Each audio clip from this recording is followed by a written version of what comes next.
오늘은 출애굽 시대에 대해서 말씀을 나누겠습니다. 출애굽 시대, 이번 주간까지 하면 더위도 한풀 꺾이지 않을까 그렇게 기대를 해봅니다. 가장 더운 때에 어디 돌아다녀봤자 고생만 하는데 돈도 많이 쓰고 다 놀러 다니니까 물가도 더 비쌉니다.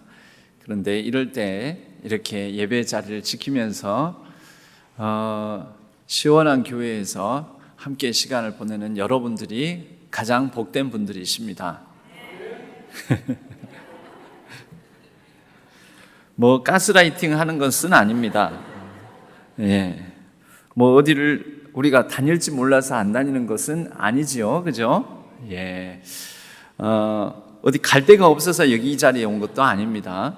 예. 다 우리도 할 일도 많고 갈 데도 많고 가고 싶은 데도 많고 하지만 교회가 제일 시원하고 좋으니까 또 그냥 시원한 게 아니라 또 이렇게 말씀도 같이 들은 게 좋으니까 우리는 이 자리에 나온 것입니다. 그러시다면 저기 몇 분만 아멘 하시는데 만약에 그렇게 생각하신다면 할렐루야. 예, 다 모두 그런 갈 데가 없어서 온 분들이 아닌 줄로 믿습니다.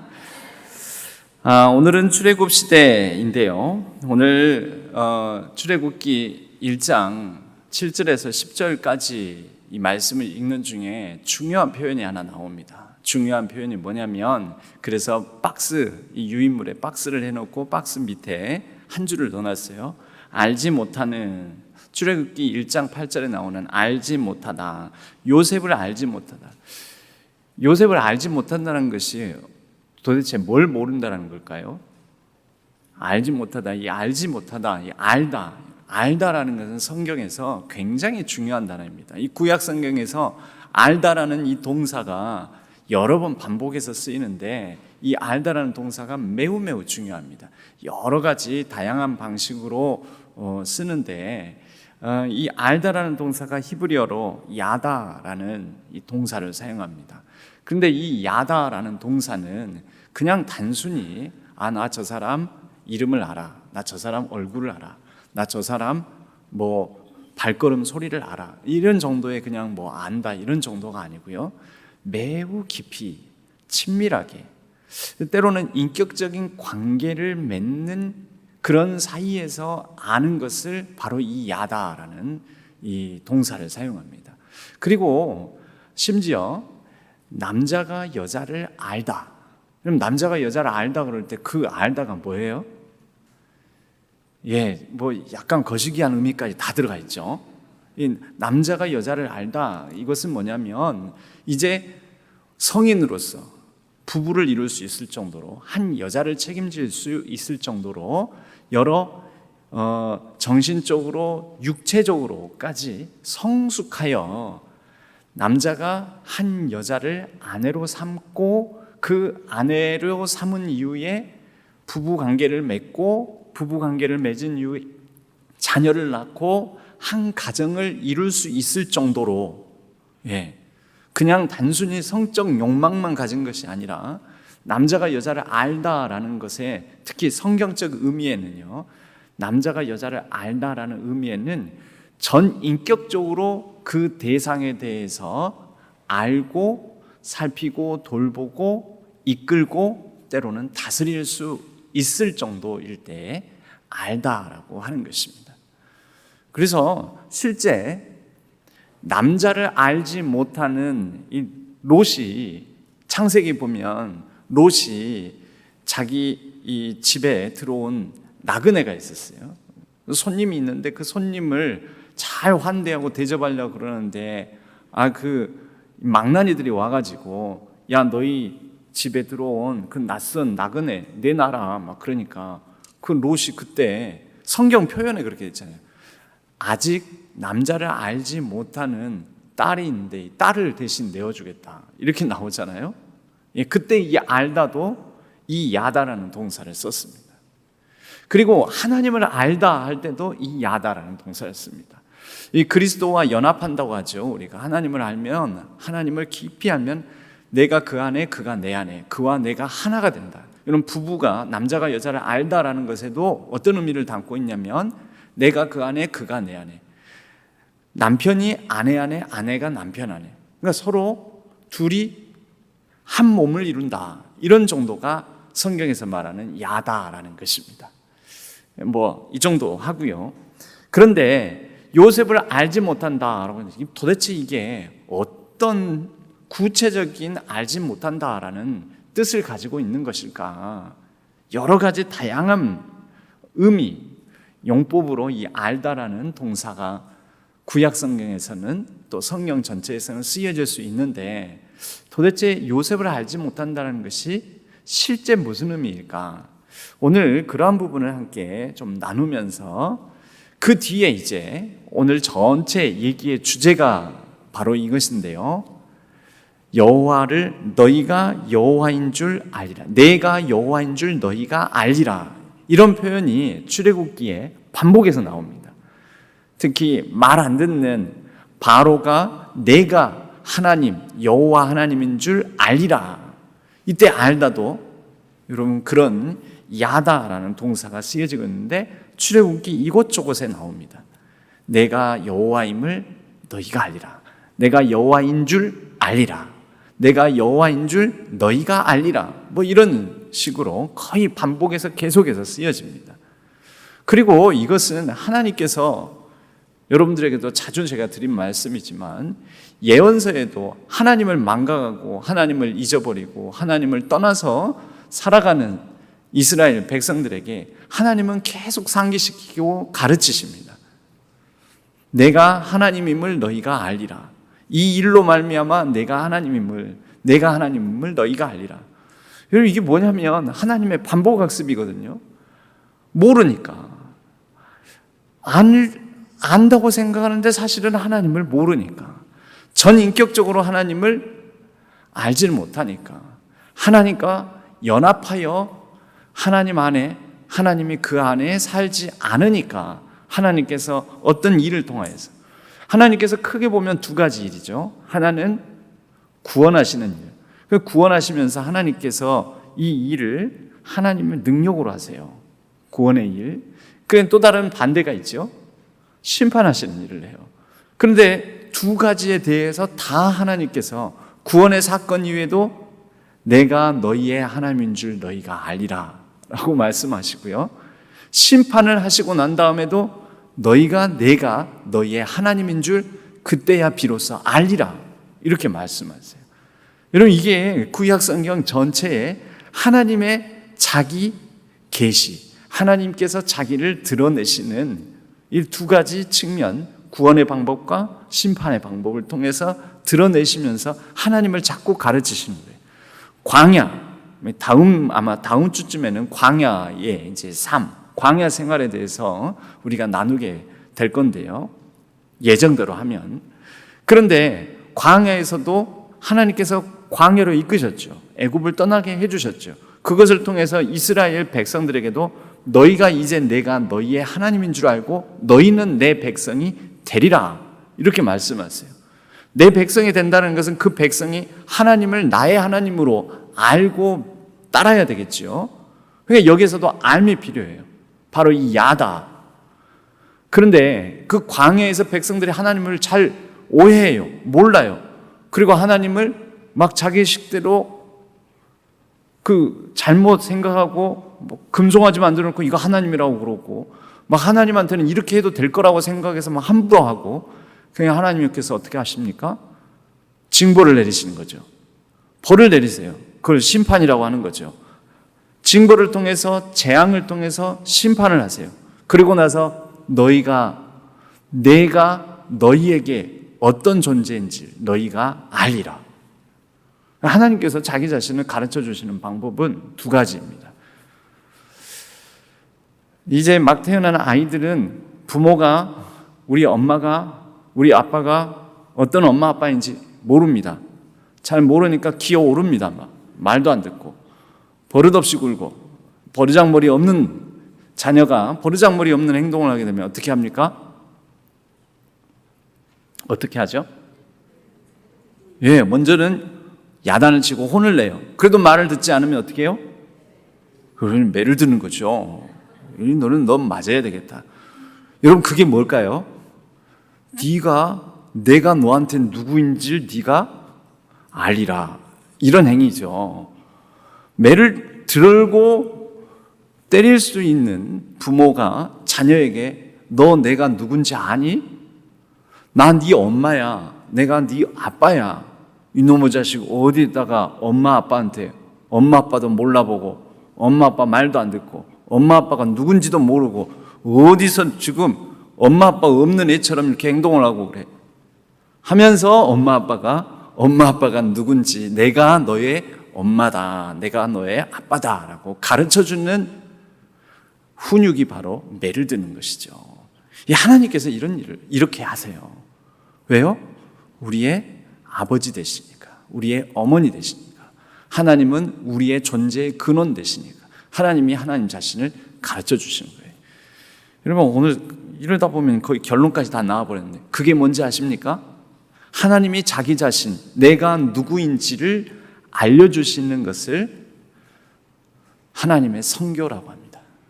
하나님의 선교. 목사님, 선교는 예수 믿으세요 전하는 거, 가서 세계 열방에 나아가서 타 민족에게 하나님을 전하는 거, 그거 선교 아닙니까? 여러분, 하나님 전하는 게 뭔데요? 하나님을 전하면 그들이 어떻게 될까요? 하나님을 모르는 백성들이 하나님을 알게 되죠. 여러분, 우리가 선교를 오해하고 있어요. 선교가 전도지 나눠주고 막 그런 걸라고 생각하는데 하나님이 누구인지 알게 해주는 거예요. 그러니까 우리가 하나님을 모르면 하나님을 전할 수 있겠습니까? 없겠습니까? 여러분, 지난 주일날에는 제사장적 삶이 곧 선교다라고 했습니다. 여러분, 우리가 제사장이 되어서 우리가 하는 행동을 보고 하나님은 이런 분이라는 것을 사람들이 알게 되는 겁니다. 그게 곧 선교가 되는 거죠. 그런데 밤낮 하나님도 모르고 선교한다고 그래요. 하나님도 모르고 선교한다고 설치다가 결국은 하나님도 제대로 못 알려주고 하나님 영광을 가리고 이상한 방식으로 자꾸 교회만 오라고 하고 이상한 방식으로 자꾸 그 사람 좀 약간 믿음을 강요하려고 하고, 그럼 그렇게 하나님은 전해지는 게 아니에요. 하나님의 형상으로, 하나님과 같은 모습으로, 하나님이 어떤 분인지를 아는 사람은 하나님의 인애롭고 참고 또 인내하며 사랑이 많으시고 노하기를 더디하시고 이런 모습을 보여주는 복된 삶의 모습을 통해서 복을 유통함으로써 하나님이 누구인지를 드러내는 것입니다.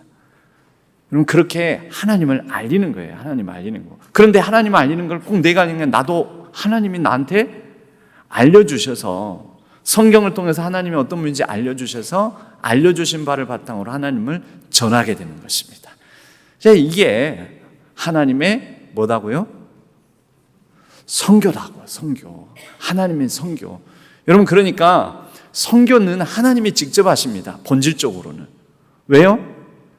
하나님이 직접 자신을 알려주시지 않으면 우리가 하나님을 알 수 있습니까? 없습니까? 우리 기독교는 인간은 절대 하나님을 알 수가 없다. 인간 스스로는 절대 하나님께 이르지 못한다. 근데 다른 종교는 네가 곧 신이다, 네가 곧 하나님이다 그래요. 네 안에 하나님이 있다. 그러므로 네가 수행정진하면 하나님을 깨달을 수 있다. 최선을 다해서 하나님을 찾고 찾으면 하나님 신의 영역에 이르게 된다. 이렇게 말을 합니다. 그래서 다른 종교는 다 뭐라고 하냐면 득도의 종교라고 하고요. 우리 기독교는 뭐라고 하냐면 전도의 종교라고 하는 것입니다. 전도의 종교. 이 전도가 내가 전도하는 종교이기 때문에 전도의 종교가 아니고요. 하나님께서 도이신 그분이 우리에게 자신을 전해주셔서 우리에게 오셔서, 그거 보세요. 그래서 예수님이라는 분이 그래서 우리 기독교에 예수 그리스도께서 그래서 계시는 거예요. 그분은 진리시고 도이신데 오셨잖아요. 우리 가운데. 하나님께서 직접 전도하신 거예요. 선교하시는 거예요. 하나님께서 자기 자신을 알려주시고 계시하시고 드러내주시고 알게 해주시지 않는다면 우리는 절대 하나님을 알 수가 없습니다. 자, 오늘 출애굽기를 가면서 이제 하나님의 선교가 나와요. 하나님의 선교. 하나님이 내가 누구인지 바로도 알고 애굽 백성들도 알고 이스라엘 애굽 치하에서 노예 생활을 했던 너희들도 내가 바로 하나님, 오직 유일한 여호와 하나님인 줄 너희가 알리라. 그래서 성경에서 하나님께서 자기 자신을 드러내는 장면을 보면서는 우리는 무슨 생각이냐면, 하나님의 선교다. 하나님께서 지금 선교하신다. 자기 자신을 직접 전하신다. 자기 자신을 직접 보여주신다. 직접 자기 자신을 드러내 주신다. 그런 하나님을 우리는 발견을 하고, 그 하나님은 분명 나에게도 찾아와 주신다. 나에게도 하나님을 알게 해 주신다. 무엇을 통해서요?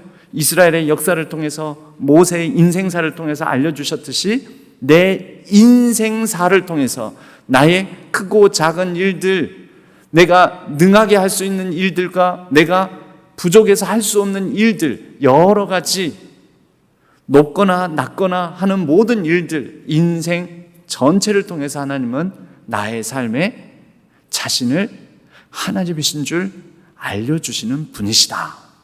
여러분, 우리가 믿는 하나님은 그런 분이십니다. 이것을 전제로 하고 오늘 말씀을 보겠습니다. 사실은 결론 부분까지 끝났기 때문에 이제부터는 조셔도 돼요. 미리 말씀드리는 거예요. 미리.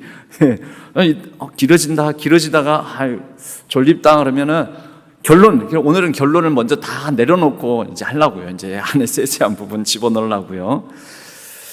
요셉이 언제 이제 창세기로 끝났습니다. 요셉의 마지막 부분은 가장 감동적인 얘기로 끝납니다. 형님들은 나를 해하려 하였으나 하나님은 그것을 선으로 바꾸사 오늘날과 같이 많은 백성의 생명을 구원하게 하려 하셨나니, 이 요셉의 신앙 고백이자 또 하나님께서 이런 일을 행하셨습니다. 그 도구로 나는 쓰여졌을 뿐입니다. 그런데 이 요셉이 활동하던 시기, 이 시기를 우리가 이집트, 바로 애굽, 이집트 제국 안에서의 이 요셉이 활동하던 시기를 우리가 좀 이해할 필요가 있습니다.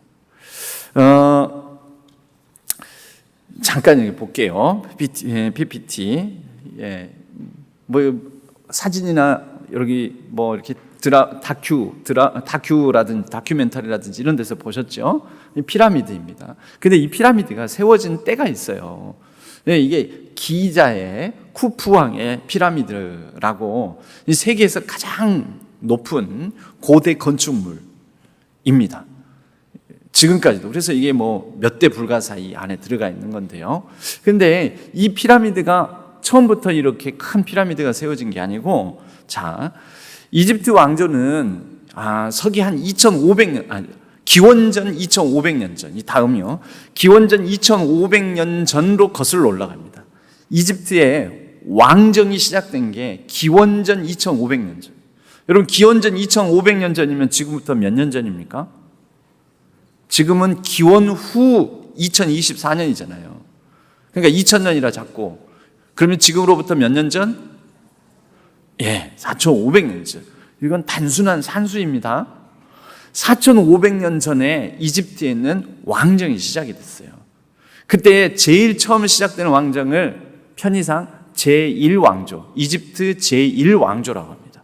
그런데 바로 초기 1, 2왕조 시대를 거쳐서 3왕조, 조세르라는 사람의 왕조 시대에 이르러서 피라미드를 만들기 시작합니다. 3왕조. 그때 피라미드가 쬐끄맣죠. 아까 그 기자의 피라미드에 비하자면. 왜냐하면 역사가 흘러오면서 이게 점점 더 커져요. 점점 더 왕권이 세지고 점점 더 많은 노동력을 거느리게 되었다라는 의미이기도 합니다.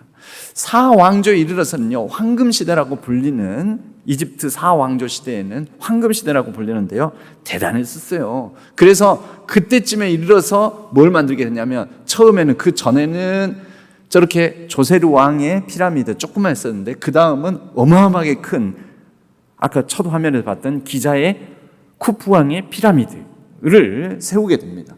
얼마나 크냐면 돌 하나가 2.5톤이에요. 돌 하나가. 그러니까 저기 안에 있는 벽돌 하나쯤 되어 보이는 그게 2.5톤이에요. 저거를 수천 개를 쌓았어요.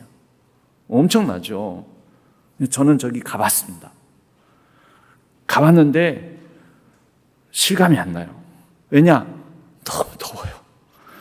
너무 더워서 실감이 안 나요. 아이고, 그냥 돌덩이만 있는데 돌덩이 잔뜩 쌓아놓고 아이고 더워 죽겠네. 그래서 사진만 한 장 찍고 얼른 차 안에 얼른 들어왔습니다. 에어컨 팍 나오는데. 여름에 갈 때가 아니에요. 저기는 겨울에 가야 돼요. 겨울에. 그러니까 겨울철에 가면 그때는 다닐만 하대요. 근데 제가 가도 언제 갔냐면 8월 달에 갔어요. 요맘때. 아주 더워서 미치는 줄 알았어요. 아무튼 언젠가 우리도 갈 날이 있을 거라고 생각합니다. 그런데 그 뒤에 이제 왕조가 이렇게 가면서 6왕조 시대에 이르러서는 항상 그렇죠. 제국이라는 게 성장을 하다가 쇠퇴를 합니다. 쇠퇴를 하는 것은요, 내분이 일어나요. 안에서 귀족들의 반란이 일어나고 하면서 6왕조 때 쇠퇴를 하고, 바로 이때 무슨 일이 일어나냐, 제1혼란기가 찾아옵니다. 일종의 이집트 안에 춘추 전국 시대가 열린 것입니다. 그냥 각자가 힘 있는 사람들이 싸우고 치고받고 막 하고 난리가 납니다. 그러다가 11왕조에 이르러서 통일을 합니다. 다시 통일을 하고 나서는, 통일을 할 수 있는 힘을 가진 사람은 엄청 힘이 센 사람이죠. 막 혼란기를 수습할 정도면. 그러면서 이집트가 엄청나게 발전을 합니다. 그러면서 저 위에, 그때가 1991년, 이거는 서기가 아니라 기원전입니다. 기원전 1991년부터 1782년까지 이집트 최고의 전성기, 황금기라고 말하는 천문학, 의학, 기하학이 비약적으로 발전하는 이런 시대가 열립니다. 12왕조에는 이 통일 후에 11왕조를 거쳐서 르네상스 시대가 열리고요. 바로 이때 각종 혼합신들이 이제 생깁니다. 아문, 라 신은 태양신이에요. 태양신에 막 이렇게 혼합된 신들이 나온 거예요. 그럼 나중에 여러분, 혼합된 신들이 그 이스라엘 백성들은 뭐가 이게 좋은 거라고 이 혼합신을 만들어내는 거를 배웁니다. 엘바알.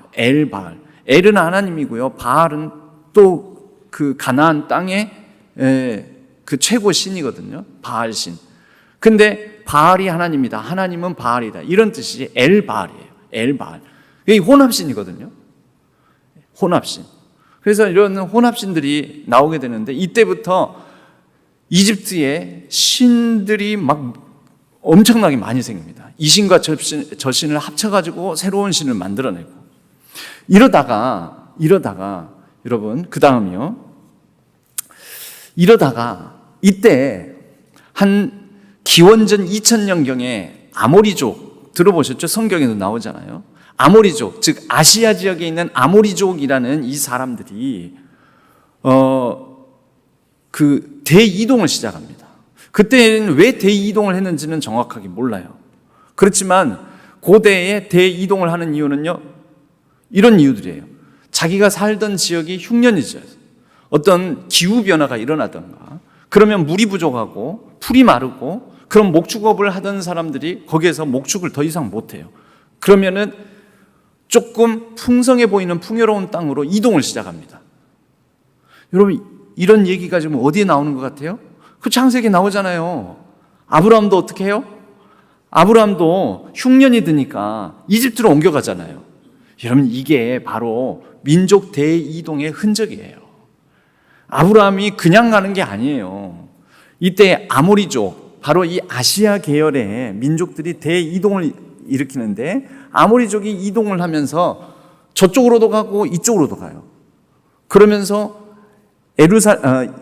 이스라엘 땅 쪽으로도 가고, 반대편 수메르 문명 지역으로도 가요. 수메르 문명 지역으로 가가지고 이들이 그렇게 이동을 하다가 세력을 형성해가지고 심지어 왕조를 무너뜨리고 새로운 왕조를 세우기도 합니다.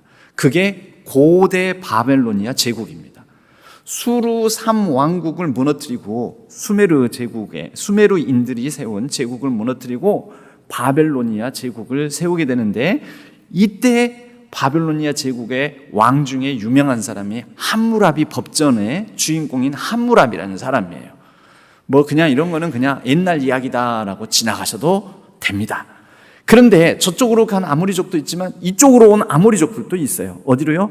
이집트 쪽으로 반대, 이집트 저쪽으로 와가지고 이들이 이집트에서 그나마 이집트 지역은 딱 폐쇄된 땅이었거든요. 그래서 자기들끼리 저렇게 11왕조, 12왕조 이렇게 해가면서 막 문명을 발전시키고 있었는데, 자기들끼리 딱 갇혀서 거기에서 피라미드도 쌓고 이러고 지내고 있었는데, 아시아에서 새로운 민족이 와가지고 원래 이집트 본토인들을 내쫓는 거예요. 그렇게 해서 세워진 왕조가 힉소스 왕조입니다. 이 힉소스 왕조는, 힉소스라는 뜻이 외국인이라는 뜻을 가지고 있습니다. 자, 여기에서 힉소스 왕조는 아시아 계열이잖아요. 아프리카 계열이 아니라 셈, 함, 야벳으로 보면은 셈족이 바로 아시아 계열이거든요. 아프리카 계열은 함족이거든요. 셈족 계열이 왔고 함족 땅에서 셈족의 왕국을 만든 거예요. 그게 힉소스 왕조입니다. 요셉은 셈족입니까? 함족입니까? 이건 산수보다 더 쉬운 건데, 요셉은 아시아 사람이에요? 아프리카 사람이에요? 그거 잘 모르겠어요? 우리가 너무 영화를 많이 봐가지고 요셉이니 막 예수님도 막 서양 사람으로 나오니까 우리가 막 헷갈리는데요. 예수님도 그렇고 요셉도 그렇고 요 아시아이잖아요. 아시아. 중동 아시아잖아요. 아시아 계열의 사람이에요. 아시아 계열은 셈족이라고 해요. 아프리카 계열은 함족이라고 그래요. 그리고 유럽 계열은 무슨 족? 야벳족 속이라고 그래요. 그 정도는 알고 계시는 게 몸에 좋습니다. 그래서 셈족이 함족 땅에 와가지고, 이집트 땅에 와가지고 왕조를 세운 게 힉소스족 왕조라니까요. 자, 그러면 요셉이 와가지고 총리 대신을 하잖아요. 여러분, 뭔가 느껴지는 거 없어요? 요셉이 일약 노예에서 쫙 수직 상승해가지고 신분이 애굽 전역을 다스리는 파라오 바로 밑에 총리 대신 되었단 말이에요. 여러분, 왠지 요셉이 다스리던 그 시대는 힉소스 왕조가 아니었겠습니까? 이해가 안 되면 그런다고 쳐요. 그냥 그런다고 치고 넘어가도 돼요. 그런데 알고 있으면 더 재미가 나요. 자, 힉소스 왕조가 세워지게 된 거예요. 그런데 바로 이때 요셉이 바로 힉소스, 외국인이잖아요. 외국인으로서 지배자가 되었잖아요. 그러니까 이런 이집트 역사의 배경을 가지고 있구나라고 우리가 이해해 볼 수 있다라는 거죠. 다음으로 가게 되면요, 이제 계속해서 바로 이때를 보고 뭐라고 하냐면 이집트의 제2 중간기라고 합니다. 왜요? 이방 민족이 와가지고, 아시아인들이 와가지고 아프리카인들을 내쫓고 왕조를 세우고, 내쫓긴 아프리카인들은 저 밑으로 내려가요. 저 밑으로. 어디겠어요? 나일강은 저 지중해로 흘러내려가는데 나일강의 상류로 쫓겨 내려가 버려요. 원래 제일 풍요로운 땅은 나일강 하류예요. 하류. 이 지중해로 흘러들어가는데, 여러분, 강이 흘러나가는데, 우리도 영산강이 흘러나가는 나주를 적시고 그 목포 쪽으로 흘러나가는데 거기가 풍요롭잖아요. 모르세요? 나주평야 풍요롭잖아요. 그죠? 강이 흘러나가는. 근데 그 땅을 뺏기고 어디로 가요? 쫓겨가가지고 저기 담양 저 산골 저 구석대로 들어가요. 장성 저 산골로 들어가 버리는 거예요. 쫓겨나가지고. 그래서 그 다음, 이 중간기가 어떻게 생기냐면, 아시아인들이, 그때 당시 아시아는 철제 무기로 무장을 했었습니다. 철기 무기로 무장했어요. 그때 아직 아프리카는 청동기만 쓰고 있었어요. 왜냐면 청동기는 구리를 바탕으로 하는 거기 때문에 철기를 못 이겨요. 그래서 저쪽으로 쫓겨나요. 그리고 15, 16왕조 때 되어서는 저기 나일강 저 위에가 삼각주 지역 있잖아요. 삼각형 모양으로 돼 있죠. 지중해로 나가는데 저 풍요로운 땅을 뺏기고 요 밑에 산골, 다시 말해서 영산강 상류 지역, 저 담양이라든지 장성 저기 안쪽으로 쫓겨 들어가 버린 거죠. 그래가지고 밑에 왕조가 그래도 근근히 명맥을 이어가고 있습니다. 근근히. 그런데 여기 풍요로운 땅에는 외국인 왕조가 세워지게 되겠죠. 요셉이 이때 활동을 했을 것이다, 이렇게 봅니다. 그런데 이렇게 끝나고 마느냐? 그렇지 않아요. 이들이 17왕조 정도 되었을 때에는 저 산골짜기로 쫓겨난, 상나일강으로 쫓겨난 그 사람들이 다시 힘을 모아요. 외국 아시아 계열을 통해서 자기들이 전쟁에 패한 것을 보고, 우리도 무기를 좀 바꿔야 되겠다. 우리도 청동기 쓰지 말고 철기를 써야 되겠다. 그래가지고 철기를 쓰고 무기를, 혁명을 일으켜가지고 자기들도 철제 무기로 무장을 해가지고 있는 힘을 다해서 셈족을 몰아냅니다. 아시아인들을 몰아냅니다. 그리고 다시 나일강 하류, 하나일강 지역을 다시 차지하게 됩니다. 자, 바로 이때 하나일강 지역을 다시 그들이 되찾아서 다스리던 때, 여러분 몇 왕조가 지나갔어요? 13, 14왕조, 15, 16왕조, 17왕조까지 넘어왔죠. 수백 년이 흘렀겠죠. 수백 년이 흐르니까 요셉이 다스리던 때에는 힉소스 왕조 시대였는데 수백 년이 흘러가니까 이제 다시 아프리카인들이 다스리는 시대가 펼쳐지게 되니 요셉의 자손들이 이뻐 보여요? 미워 보여요? 요 얘기를 하려고 이렇게 긴 얘기를 했습니다. 그래서 그렇게 17왕조 다 몰아내고 그때부터 다시 이집트에 위대한 이집트 제국을 이루게 되는데, 그때를 보고 신왕조 시대가 시작되었다라고 말을 합니다. 그리고 여러분 가끔 이제 우리 손주들이나든지 막 책을 보면서 이집트에 막 무슨 이렇게 가면 같은 거 쓰고 미이라 발견되고 투탕카멘이니 뭐니 막 나오잖아요. 모르셔도 돼요. 아무튼 이집트 유물 보면은 막 이렇게 나오잖아요. 황금 가면 막 이렇게 나오고 그러잖아요. 그게 다 대부분 신왕조 때예요. 신왕조 전체 통일왕조, 이때 18왕조입니다. 그 사람이 아흐모세라는 파라오 이름을 가진 사람입니다. 이 아흐모세가 바로 요셉을 알지 못하는 왕입니다. 아이고, 여기까지 하느라고 힘들었네. 그래서 사실은 한 수천 년 역사를, 수백 년에서 수천 년, 한 천 년 정도 되는 역사를 지금 단 몇 분에 지금 얘기를 하려고 하니까 이렇게 되었습니다. 이렇게 해가지고 이 아흐모세라는 왕이 그렇게 핍박을 하고 이제 요셉을 알지 못하는 정도가 아니라 아시아 사람들이 얼마나 믿겠어요. 니들이 이 땅을 차지하고 우리를 저쪽 산골로 저 나일강 상류로 쫓아내버렸었지. 이 수백 년간의 그 억눌렸던 서름을 이게 막 복수를 하는 것입니다. 그래서 그 다음부터는 이 아시아인들이 쫓겨나면서 많이 대거 다시 원래의 땅, 저쪽 중동 지역으로 다 쫓겨나서 갔는데 이 야곱 자손은 남아 있었던 것 같아요.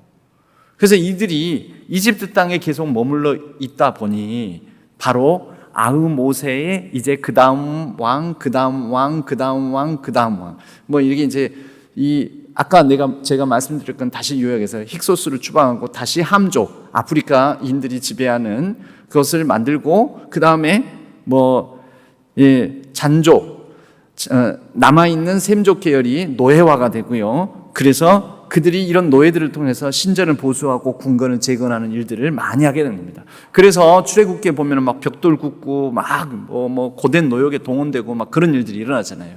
그래서 그런 사람들에 의해서 만들어진 게 바로 요거입니다. 아부신벨 신전. 람세스 2세 때에 아부신벨 대신전. 이 어마어마하게 큰 이런 것들이 만들어진 거예요. 이건 누가 만들었을까요? 아까 말했잖아요. 히브리 민족들이 히브리 민족, 히브리의 뜻은 노예들이라는 뜻입니다. 노예들. 이 히브리 민족들, 그때 이스라엘 민족들이 이스라엘이라는 이름을 갖기 전에는요, 다 히브리인으로서 바로 거기 이집트 치하에 있었던 것입니다. 구체적인 왕으로 보면 아흐모셉 다음에는요, 아멘톳 다음입니다. 아멘호텝 1세 이런 사람이고요. 투트모세 1세, 투트모세 2세, 투트모세 3세에 이르기까지, 이 투트모세 3세는 정복왕입니다.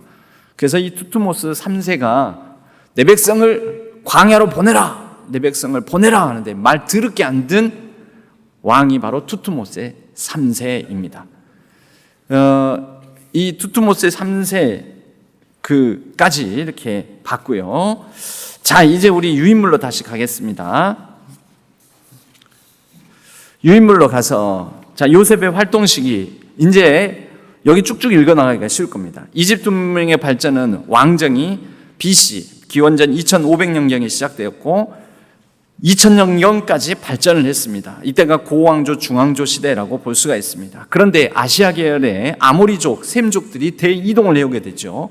약 2000년경에. 그러면서 중간기 시대에 혼란기가 찾아오게 됩니다. 그래서 상이집트, 하이집트 나눠지게 됩니다. 지배계층이 달라지게 되는 거죠. 하이집트가 좋은 땅이에요. 상이집트는 안 좋은 땅이에요. 예를 들어서 담양에 평야가 많아요. 나주에 평야가 많아요. 그런 거 생각하시면 돼요. 여러분, 지리는 과학이고요. 지리는 역사예요. 그래서 우리 주변에 있는 지리를 생각하시면서 이런 것도 생각하시면은 성경에 있는 게 그 뭐 우리랑 완전 동떨어져 있는 신비한 얘기들이 아닙니다. 그래서 하이집트, 영산강 하류가 더 풍요롭잖아요. 그죠? 그래서 하이집트 지역에 아시아계 힉소스 외국인 왕조가 세워지게 되는데 상이집트에는 남쪽으로 피신한 원래 이집트 함족 사람들이 세워지게 됩니다. 이때가 이집트의 혼란기고 요셉이 활동한 시기입니다. 요셉은 어디로 들어갑니까? 바로 나일강 하류 지역 고센 땅으로 들어가게 되었잖아요. 그래서 거기에 정착하게 되었는데 새 왕이 야곱의 자손들을 미워합니다. 왜요? 이제 수세기가 흘렀어요. 다시 어떻게 됐어요? 이 힉소스를 몰아내고 상이집트에 있던 원래 이집트 사람들이 하이집트를 되찾은 거예요. 되찾고 나니까 아시아인들이 너무 미웠어요. 그 이유가 하나가 있고요. 두 번째, 이들의 수와 힘이 너무 강대했어요. 오늘 박스의 본문에 보면 3번 부분에 전쟁이 일어날 때 계속해서 아시아 사람들과 이집트 사람들은 경쟁을 했겠죠. 전쟁도 많이 치렀겠죠. 근데 이집트 다시 땅을 되찾은 이집트 사람들이 보기에 우리 땅에 아직 아시아인들이 많이 있네? 근데 우리가 저쪽 가나안 땅 중동에 있는 아시아인들하고 전쟁할 때 요 아시아인들이 저쪽에 붙어버리면 어떡하지? 이런 생각이 드는 거죠. 그러니까 수가 많은 이미 번성한 아시아인들인 요셉의 야곱의 자손들이 너무너무 미운 거예요. 그래서 이들의 힘을 빼려고 고된 노역을 시키는 겁니다. 공부도 안 시키고 맨날 일만 시키는 겁니다. 맨날 일 시키면 몸이 약해지잖아요. 언제 전쟁할 힘이 있겠습니까? 그래서 이들을 고된 노역을 시키는 것입니다. 그런 내용이 바로 박스에 담겨져 있습니다. 신왕조가 탄생을 했어요. 다시 힉소스를 몰아내고 바로 이곳을 지배하게 되니까 아시아계 침입으로 이집트에 선진 철제 무기가 도입되고 남쪽으로 밀려났지만 북쪽의 힉소스 왕조를 물리치고 나일강 삼각수 지역을 탈환한 신왕국 시대가 이제 시작됩니다. 아시아계인 요셉을 모르는 왕조가 출현한 것이고요. 그러니까 요셉을 부정하겠죠. 우리가 언제 이집트 아시아인들의 지배를 받아서 우리에게는 그 역사는 암흑의 역사야. 흑역사야. 인정하기 싫어. 야곱의 후손들을 학대하면서 강제 노역을 시킵니다. 그러다 보니 바로 아시아 계통의 족속이었던 야곱의 자손들은 고통스럽죠. 신음하게 됩니다. 자, 그러면 우리는 던지는 질문이 그럼 하나님 뭐 하시지? 이런 생각이에요. 이때까지 하나님 뭐 하시는 거예요? 이러고 그래서 하나님께서 내가 너희의 하나님이다라는 것을 이런 역사의 흐름 배경 속에서 등장하시는 겁니다. 역사에 등장을 하시는 겁니다. 모세를 통해서 모세를 부르시고 모세를 준비하셔서 등장하시는 겁니다. 자, 그런 내용들을 박스로 보면은요. 출애굽기 2장 23절에 여러 해 후에 애굽 왕은 죽었고 어떤 왕이 죽었을까요? 그러니까 이때도 수백 년이 흐른 거예요. 요셉을 알지 못하는 왕 아흐모세가 죽고 아까 아멘호텝 1세 투트모스 1세, 투트모스 2세, 투트모스 3세까지 내려오게 되죠. 그러니까 죽고 왕들이 죽고 새로운 또 파라오가 등장을 하게 되는데 그 파라오는 이 히브리 민족들을 가만히 두면은 딴 생각할지도 모르고 이 아시아인들이 우리를 다스렸던 적이 있기 때문에 도저히 기어오르지 못할 정도로 짓밟아 놔야 돼. 이런 마음으로 그들을 강제 노역을 시키는 것입니다.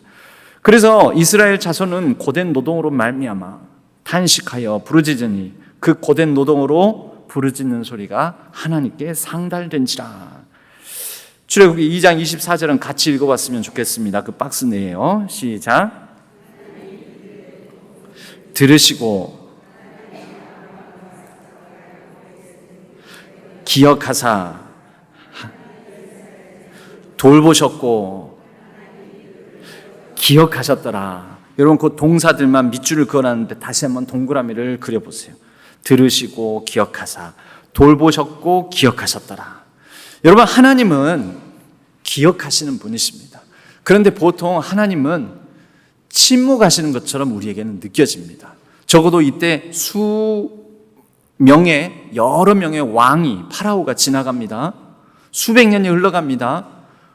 이때 하나님은 침묵하시는 것 같습니다.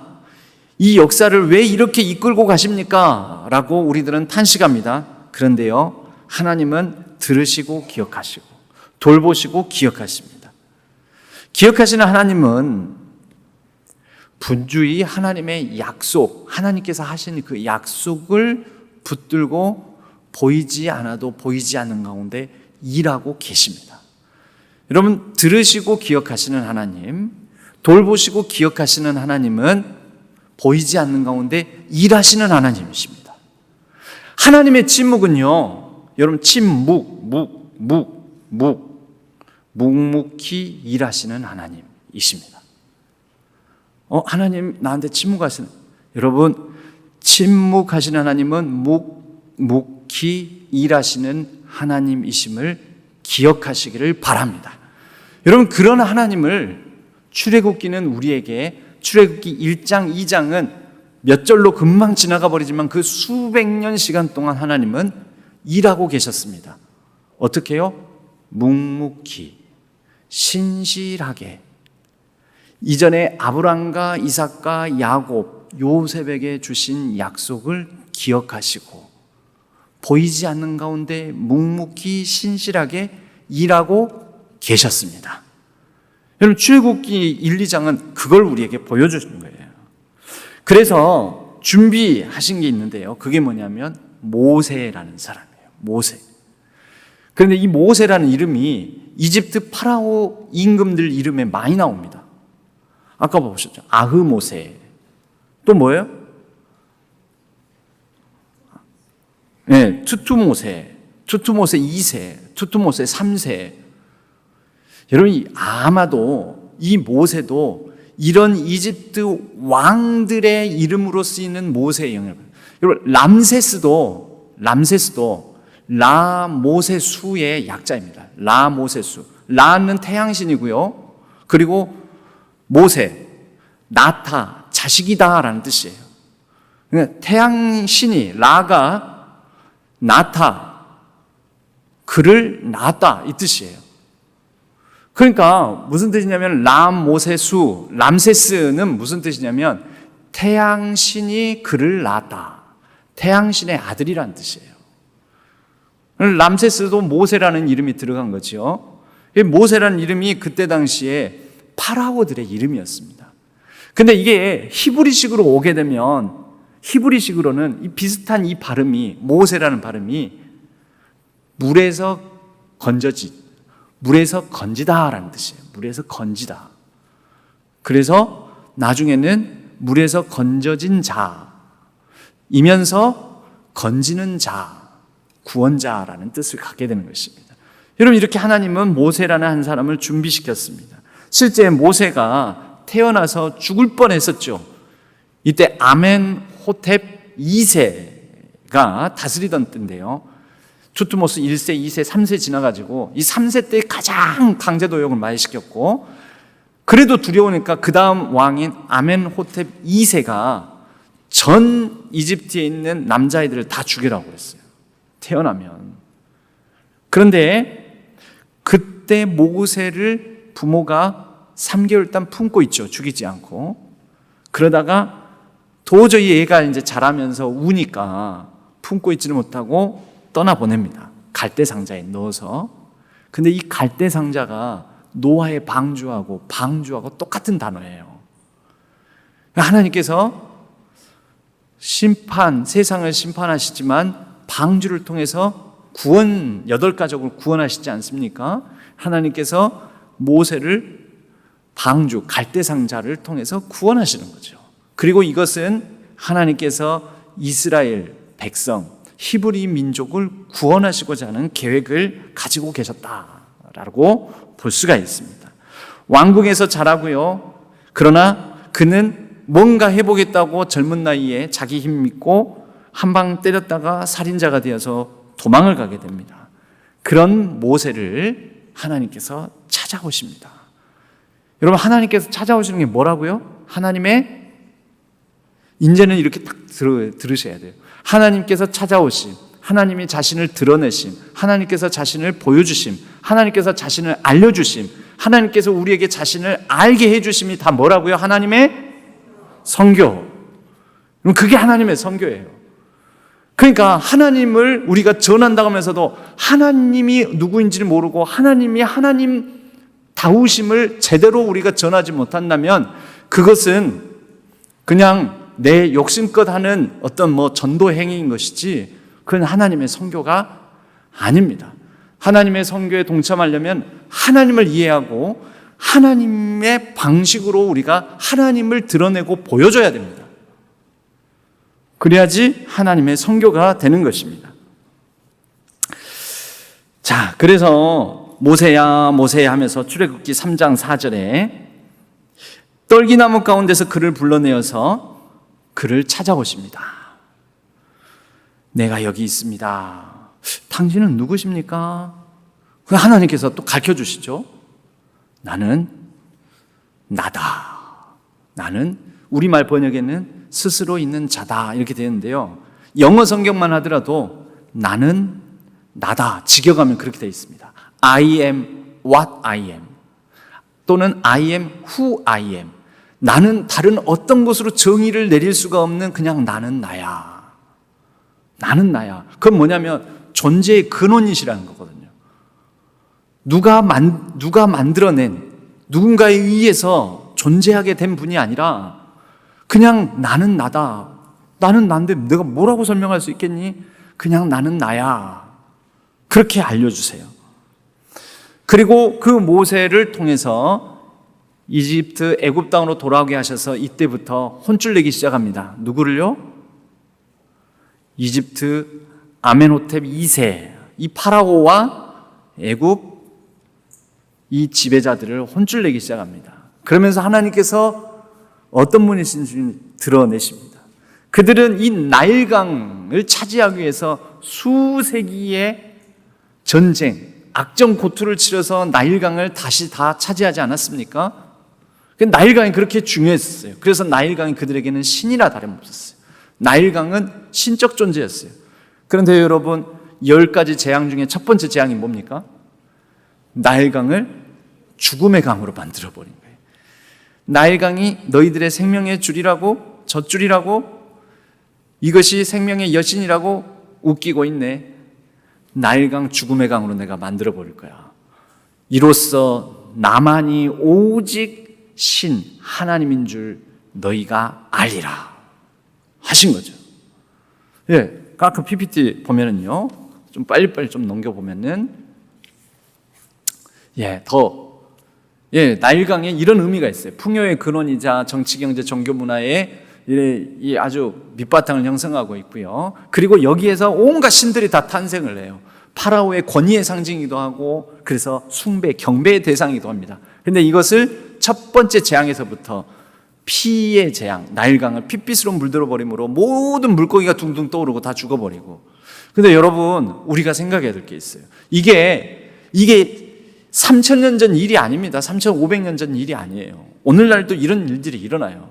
우리 주변에 강들이 오염되면 어떻게 됩니까? 강들이 오염되면, 여러분 그 다음 PPT 보시면요, 강들이 오염되면, 이거 실제 우리나라에서도 오염되면 이런 일들이 일어나요. 막 집단 폐사가 일어나고, 거기에서 막 기생충, 해충들이 번식하고. 요즘 그 붕어고 잉어고 먹습니까? 저 어렸을 때만 하더라도 제가 잡은 거 가지고도 막 붕어고 잉어고 내서 먹는데 전 솔직히 못 먹겠어요, 요즘. 요 신안천에도 잉어가 다니거든요. 그 신안천 늘 다니면서 생각하는데 저 잉어 잡아다고 잉어고 내는 거 아니야? 이런 생각이 혼자 속으로 드는 거예요. 여기 잉어 이만 시간은 잉어들이 엄청 많이 다녀요. 여기에 이 구정물에 잉어도 징그러운 놈들이에요. 근데 그 안에 얼마나 기생충 같은 게 많이 있을까요? 이 더러운 물에. 여러분 이게 인간이 살 수 없는 환경이 되는 거죠. 이 재앙이에요, 재앙. 하나님 뜻대로 살지 않아서 우리가 자기 이익, 돈벌이를 신으로 섬기다 보니 하나님이 다스리는 세상을 망가뜨려가지고 결국 우리에게 이렇게 재앙으로 오는 것입니다. 환경 재앙으로. 자, 10가지 재앙은 이런 방식으로 피해 재앙, 개구리 재앙, 이 재앙, 파리 재앙, 그리고 계속 이어지는 재앙이 있죠. 악성 종기, 그 다음 뭐죠? 악성 종기, 그 다음에 악성 종기, 독이 뭐예요, 약자들아? 아무튼 그 다음에 우박, 그 다음에 메뚜기, 그 다음에 흑암, 어둠의 재앙, 그 다음 마지막 장자의 죽음 재앙. 그런데 저쪽으로 갈수록 어둠, 저 이집트 사람들에게는 태양이 신이거든요. 근데 태양을 다 가려버렸어요. 태양 아무것도 아니야, 태양이 신이라고 웃기지 마. 그래서 어둠의 재앙을 통해서 이집트 사람들이 최고로 섬기는 태양신을 뭉개버리신 거예요. 이 태양신 없어. 태양신은 신도 아니야. 마지막 그 생명의 신, 바로 나일강에서 태어난 이 이시스와 오시리스라는 신이 있는데 이 신도 무력화시켜버려요. 장자의 죽음을 통해서.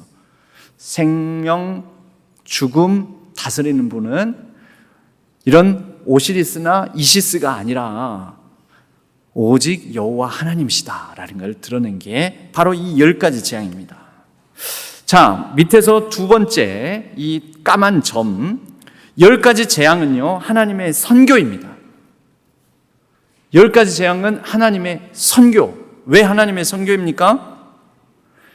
강하고 기세등등한 18왕조의 이집트 지배 권력, 그리고 그들이 섬기는 각종 신들, 그들이 그 신을 백으로 믿고 배경으로 삼아서 하나님의 말씀을 거역을 해. 내 백성을 보내라는데 말을 안 들어. 그래서 10가지 재앙을 내려서 다 무력화시키고, 그리고 나중에는 뒤쫓아오는 그들을 마저 홍해 바다에 수장을 시켜버립니다.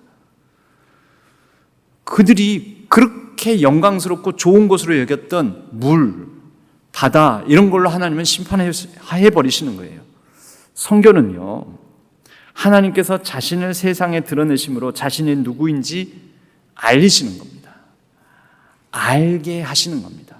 방금 띄운 그 PPT요, 저기 노란색으로 썼죠. 알리라. 두 번째에도 알게 하리니, 세 번째에도 네가 알리라. 이게 하나님의 선교예요. 하나님 자신을 알리시는 거죠.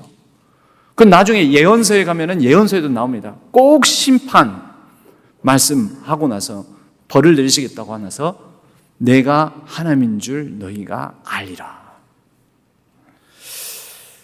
하나님은 누구십니까? 이런 일들을 보면서 우리가 보면, 첫째, 하나님은 심판하시는 분이십니다. 헛된 신을 따르며 불순종하는 자들을 심판하시는 분.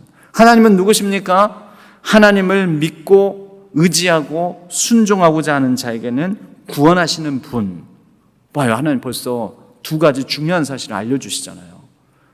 하나님께 불순종하면 심판하신다, 그런 분이심을 알려주고, 하나님을 따르는 자는 구원하신다, 구원하시는 분이심을 알려주시고, 결국 이를 통하여서 온 세상 만물의 주권자는 하나님이시다, 이 세상의 참된 주인이시다. 출애굽 사건은 이 구원의 원리를 가지고 있는데요, 나중에 예수 그리스도를 통한 구원의 미리보기입니다. 미리보기, 구원의 미리보기.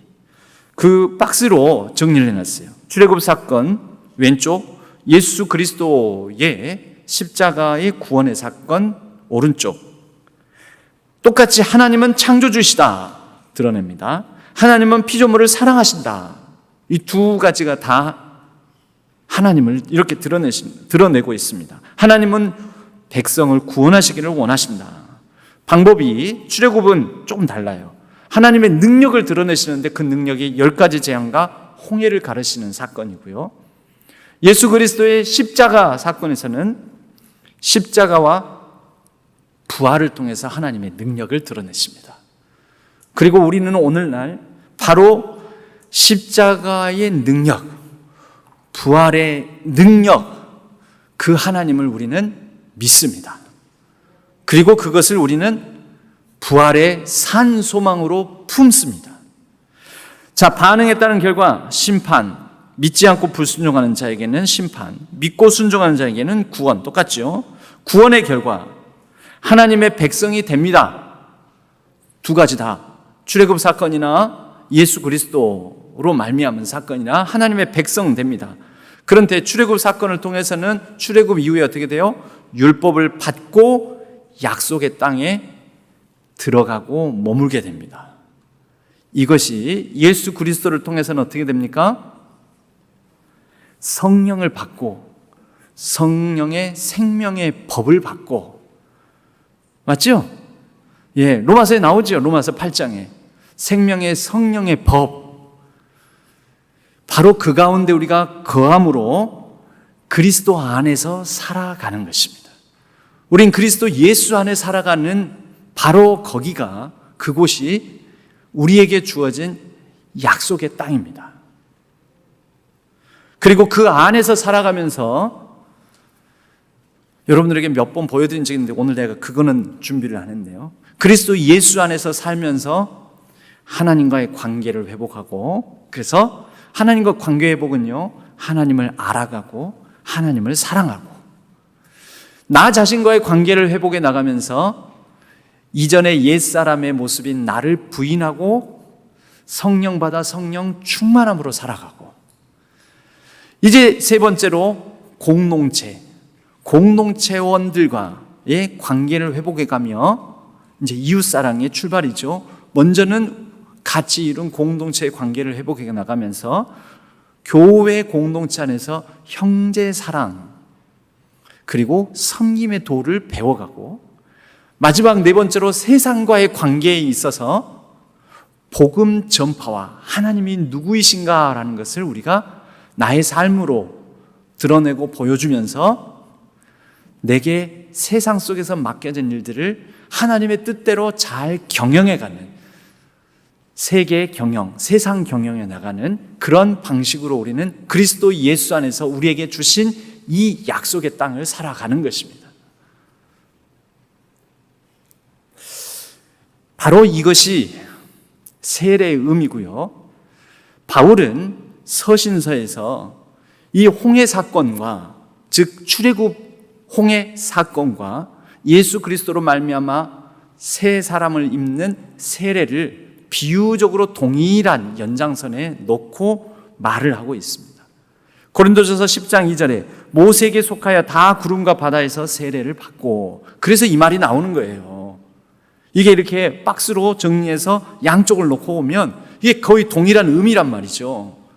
그러니까 세례라는 것을 홍해를 건너감, 또는 이집트를, 애굽을 떠나서 죽고 이제 홍해를 건너 다시 살게 되는 구원의 사건으로 세례를 이렇게 비유적으로 표현을 하는 것입니다.